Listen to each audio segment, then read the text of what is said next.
ආයිබෝවන් අද අපි මේ විස්තරාත්මක විමසුමෙන් කතා කරන්න යන්නේ ලෝකේ වඩාත්ම පූජනීය වූ ඒ වගේම අසම සම වූ ස්වර්ණමාලී මහා සෑ රජාණන් වහන්සේ ගැනයි. අපි හැමෝම පිටතින් පෙනෙනේ ඒ අතිවිශාල ගැඹීරියත්වය දැකලා තියෙනවනේ. හැබැයි ඊට එහා ගිය බොහෝ දෙනෙක් හරියටම නොදන්නා විශ්මිත අතීතයක් සහ සුවිශාල ජීවමාන ශක්තියක් මේ මහා සෑය සතුව පවතිනවා. ඉතින් අපි ඒ ගැන හොයා බලමු. හරි. දැන් මෙහෙම හිතමු. ලෝකයෙන්ම වන්දනාවට පාත්‍ර වුණු රුවන්වැලි මහා සෑයේ අපේ පියවි ඇසට නොපෙනෙන ඒ මහා ගර්භය ඇතුළත සැබවින්ම සංගවී ඇත්තේ මොනවාද? ඇත්තටම මේක මාරම කුතුහලයක් දනවන කාරණයක් නේද? මේ අභිරහස දිගහරින එක අතිශයින්ම සිත්කරනාසුළු අත්දැකීමක් වේවි. පළවෙනි කොටස අතීත දිව්‍යමය අනාවක්‍ය මේ පූජනීය භූමියේ ඓතිහාසික ආරම්භය ගැනයි අපි මුලින්ම බලන්නේ.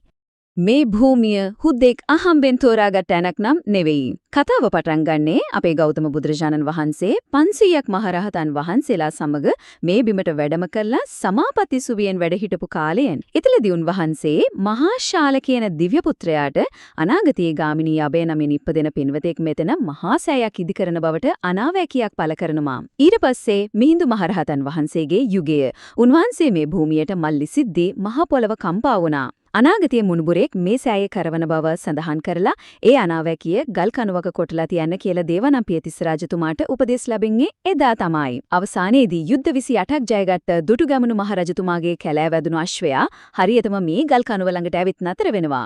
Taman ඉපදෙන්නත් කලින් Tamanගේ නම ගලක කොටලා තියෙනව දැකපු රජතුමාගේ ඇඟේ හිරිගඩු පිපුණේ කොහොමද කියලා පොඩ්ඩක් හිතලා බලන්න. දෙවෙනි කොටස යෝධ ඉදි කිරීමේ ක්‍රියාව. ඒ කියන්නේ මේ ආසිරිමත් මහා සෑය ගොඩනැගීමේ ක්‍රියාවලිය. දැන් මේ ඉදිකිරීම් ක්‍රියාවලිය දිහා බැලුවම පේනවා මේක සාමාන්‍ය මිනිස් ශ්‍රමයෙන් පමණක් කරන්න පුළුවන් වැඩක් නෙවෙයි කියලා. මුලින්ම අර අනාවැකිය තිබුණු ගල් කණුව ඉවත් කරලා භූමිය සමතලා කළාට පස්සේ දසමහා යෝධයන්ගේ සහ මහා ඇතුන්ගේ අතිමහත් ශක්තිය යොදාගෙන තමයි මේ භූමිය සකස් කරන්නේ. මෙතන තියෙන විශ්මිතම කාරණය මොකද්ද දන්නවද? අද අපිට පිටතින් පෙනෙන පේසාවලලු 3 උස කොපමණද?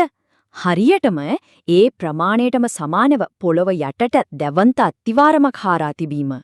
දමදිවවත්, දෙව්ලෝවත්, බ්‍රහ්මලෝකයේවත් මෙවැනි අසදෘශ මහා සෑයක් නැත්තේ අන්නේ නිසයි. තුන්වෙනි කොටස සැඟවුණු ධාතු ගර්භය. මේක තමයි මහා ස්තූපයේ සැබෑ හදවත. බුදුරජාණන් වහන්සේගේ සම්පූර්ණ ශ්‍රී දේහයේ ධාතුන් වහන්සේලා ද්‍රෝණ 8ක් තිබුණානේ. මේකෙන් හරියටම එක ද්‍රෝණයක්. ඒ කියන්නේ මුළු ධාතුන් වහන්සේලාගෙන් 8න් එකක්ම නාගලෝකයේ ඉඳන් වැඩම කරවලා මේ සෑය තැන්පත් කරලා තිනවා. මුළු තුන් ලෝකෙම කිසිම ස්තූපයක මෙතරම් විශාල ධාතුන් වහන්සේලා ප්‍රමාණයක් වැඩ සිටින්නේ නැහැ කියන එක ඇතරම අදහ ගන්නත් බැරි තරම් උතුම් කාරණයක්.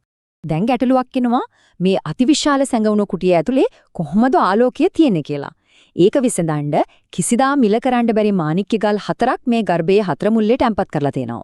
මේවා හරියට ධාතු ගර්භයේ ඇතුළට දාපු දැවැන්ත සර්ච් ලයිට් 4ක් වගේ. දුටුගැමුණු රජතුමාගේ කාලේදීවත් මේවායේ වටිනාකම ගණනය කරන්න බැරි වුණා කියන එකෙන්ම තේරෙනව නේද මේවා කොච්චර වටිනවද කියලා. අදට තේ ආලෝකය ඒ ගර්භය තුල ඒ විදිහටම තියෙනවා.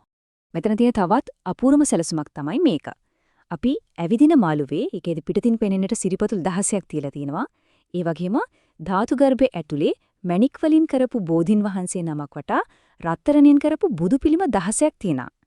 ඉතින් අපි පිටතින් පෙනෙන සිරිපතුලකට වන්දනා කරනකොට ඒක කෙලින්ම ඇතුළත තියෙන සැගවුණු රන් බුදු පිළිමයකට වන්දනා කරන ආකාරයට සූක්ෂමව ස්ථානගත කරලා තියෙනවා. ඇත්තටම මේක හරිම අද්විතීය තාක්ෂණයක්. පස්සේ කාලෙක බාතිය රජතුමා දෙවියන්ගේ උපකාරයෙන් මේ ධාතු ගර්භයට ඇතුළු වෙලා දැකපු දේ හරිම විශ්මිතයි. රියන් 80ක් විශාන මේ ධාතු ගර්භය ඇතුලේ රන් රිදී මුතු මණික් වලින් මුළු බුද්ධ ශාසනයම නිර්මාණය කරලා තියෙනවා. රජතුමාම කියන විදිහට මේ ඇතුළත තියෙන සියලුම පිළිම එළියට ගත්තොත් දැනට තියෙන රුවන්වැලි සෑ මළුව වගේ 4 ගුණයක මළුවක් ඒකට ඕනේ වෙනවා. ඒ තරමටම මේ නිර්මාණය සුවිසල්. හිතා ගන්නකෝ ඒකේ තරම. හතරවෙනි කොටස සෑයේ ප්‍රාතිහාර්යයන්. එදා සිදුවුණු අසිරිමත්ම සිදුවීම් ටිකක් අපි දැන් බලමු. ධාතුන් වහන්සේලා තැන්පත් කරපු ඒ අසිරිමත් දවසේදී භෞතිකවත් ආධ්‍යාත්මිකවත් පුදුමාකාර ශක්තියක් මුදා හැරුණා. එදා මුළු අහසම හරියට කසාවතක් එළුවා වගේ දිස්සුණා. ඒ මොහොතේ භික්ෂුන් වහන්සේලා 96 කෝටියක් එකවර පිරිත් සජ්ජායනා කළා. ඒ විතරක් නෙවෙයි බුදුරජාණන් වහන්සේගේ රූපය අහසෙම ඇවිලා එයින් බුදුරැස් විහිදෙන්නට පටන් ගත්තා. මේ තැවැන්ත ආධ්‍යාත්මික ශක්තිය නිසාම එතන හිටපු 3000ක් දෙනා මාර්ගඵල ලබා ගත්තා. ඒ වගේම 4000ක් පමණ ගිහි පිරිසකට අති මහත් යහපත සැලසුණා. මේ සෑම මළුවේ රහතන් වහන්සේ නමක් පහනො තැබූ තැනක් නැති තරම්. මේ ප්‍රාතිහාර්යනම් ඇත්තටම සුවිශේෂී. දුටුගැමුණු රජතුමාගේ දැඩි අදිෂ්ඨානය නිසා ධාතුන් වහන්සේලා කරඬුවෙන් පිටතට ඇවිත් මස් නහර සහ කෙස් සහිතව බුදුරජාණන් වහන්සේගේ ජීවමාන රූපයම ඒ ආකාරයෙන්ම නිර්මාණය වුණා. ඇසිපිය නොහෙලෙන හුස්ම නොගන්න ඒ අසිරිමත් රූපය අදටත් ඒ ධාතු ගර්භය තුල කාලය නතර වුණාක් මෙන් පවතිනවා. ඒ නිසා අපි අදටත් මේ සෑරජානන් වහන්සේ අභියසට යනවා කියන්නේ හරියටම ජීවමාන බුදුරජාණන් වහන්සේ ඉදිරියේ සිටගෙන ඉන්නවා හා සමානම හැඟීමක්. පස්වැනි සහ අවසාන කොටස සදාකාලික ക്ഷേම භූමිය. මේක තමයි අපේ සදාකාලික සහනය සහ සැනසීම. අපි මේ අභිමානවත් ඉතිහාසයේ වර්තමානයට ගෙනාවොත් සායේ තිල සදාකාලික ආධ්‍යාත්මික වටිනාකම කොච්චරද කියලා තීරෙනවා. අපි දන්නවා රාත්‍රී 10ට විතර මිනිස්සුන්ට මළුවේ ගේට්ටු වහනවා කියලා. හැබැයි දෙවියන්ට, බ්‍රහ්මීන්ට හෝ අදෘශ්‍යමාන බලවීගවලට ඒක වැහෙන්නේ නැහැ.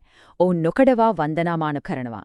අපි පන්සිල් සුරකිමින් ව්‍යාජ බවින් තොරව අවංක ශ්‍රද්ධාවෙන් යුතු එක මලකරි පූජා කරනව නම් අපි නොඉල්ලාම වුණත් ඒ දෙවියන්ගේ පිහිට සහ අසීමිත ආරක්ෂාව අනිවාර්යයෙන්ම අපිට ලැබෙනවා. ඉතින් අපගේ මේ විස්තරාත්මක විමසුම අවසන් කරන්න කලින් අපි පොඩි ප්‍රශ්නයක් ගැන හිතලා බලමු. අපේ පියවි ඇසට නොපෙනෙන මෙවැනි විශ්මිත දේවල් සහ මෙතරම් අතිමහත් ජීවමාන ශක්තියක් මේ මහා සෑය තුල සැඟවී ඇති බව දැන් අපි හොඳින්ම අවබෝධ කරගෙන අවසන්. එසේනම් මේ පූජනීය භූමියට යන මීළඟ ගමන කෙනෙකුගේ මුළු අධ්‍යාත්මික ජීවිතේම කොතරම් දුරට කොයිතරම් ගැඹුරකින් වෙනස් කරාවීද? මේ අසිරිමත් සෑරජානන් වහන්සේගේ සැබෑ අනුහස අත්විඳින්න අද අපි කතා කරපු මේ කරුණු කාරණා මහත් පිටිවහලක් වේවි කියලා විශ්වාස කරනවා. නැවතත් මෙවැනිම අපූර්ව ගවේෂණයකින් හමු වෙමු.